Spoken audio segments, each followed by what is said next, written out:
Hi again, everyone. We're going to have a look today in a bit more detail at stanza 1 in visiting hour. This is obviously for the National 5 and the higher classes. So we've done our kind of basic introduction. We've looked at the stanzas a bit more generally, and I've got you to have a think about your own analysis. So this video here is just to kind of expand on that a little bit and provide a little bit more detail as we get closer to writing critical essays in response to the text. So, the hospital smell combs my nostrils as they go bobbing along green and yellow corridors.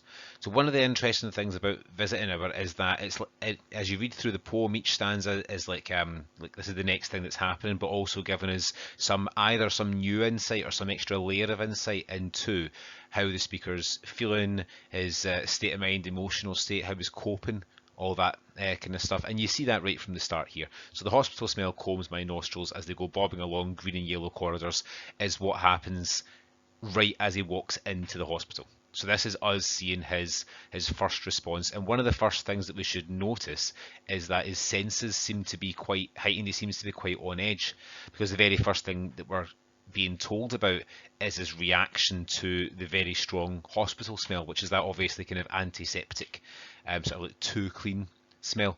And here's the examples of the kind of things that we might look to analyze in this stanza. So we can certainly look at the fact that the smell, which is a sort of a broadly recognizable smell that most readers would have an idea what that is, because most readers will have experienced it.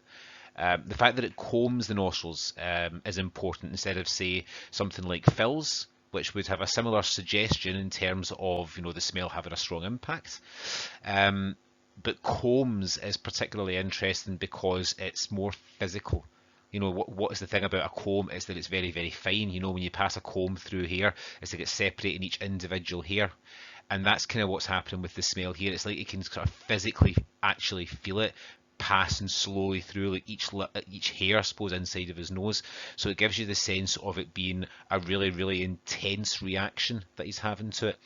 That probably suggests this isn't the first time. So we can probably rule out already from the imagery of combs my nostrils that this is a first visit, and it certainly tells us something about the intensity of the emotional response. That maybe tells you something about how he feels about what's likely to happen for this visit. The very interesting thing with bobbing is that it kind of has two possible meanings, and they're a wee bit contradictory, but it works. So the first thing that we'd think of bobbing in terms of somebody walking is like just a kind of a sort of casual, everything's okay kind of walk, that kind of walking down the corridor and bobbing up and down. That's what's being described. That's what he's doing to try to make it appear that he's okay. He's trying to walk down the corridor, he's trying to just walk through the hospital, and as we see at other points in the poem, trying to convince himself that he is okay. And one of the ways that we do that is by sort of putting on that outward appearance, trying to make everything look fine, to tell ourselves that we feel fine, even when it isn't true.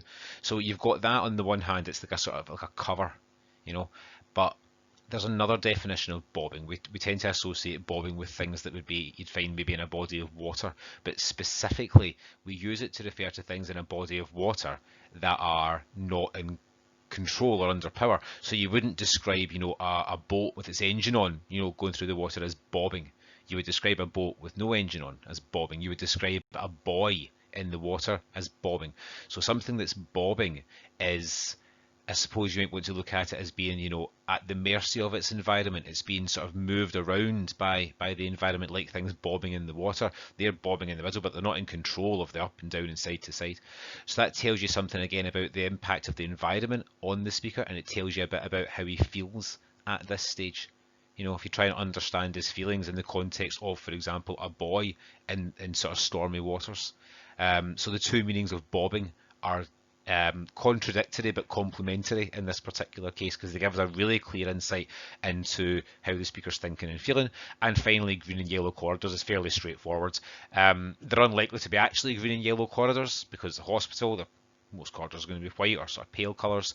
The green and yellow is important because they're the colours that we associate with sickness and ill health. Green is the colour of green and yellow, sorry, are the colours of infection, sickness, I suppose ultimately death. The fact that he's seeing the green and yellow all around him, and remember it's the speaker's It's his perspective that we're getting. It's not as if it's a narrator up above him saying the corridors are green and yellow. It's what he's sort of imagining around himself, and it tells us that to him in his mind, he is completely surrounded by this idea of sickness, of ill health, which again highlights the anxiety he's feeling as he starts to visit. So that is stanza 1 for us. Obviously, I'd be expecting sort of more detail when you actually write about it, but a wee basic run through of the analysis of stanza 1.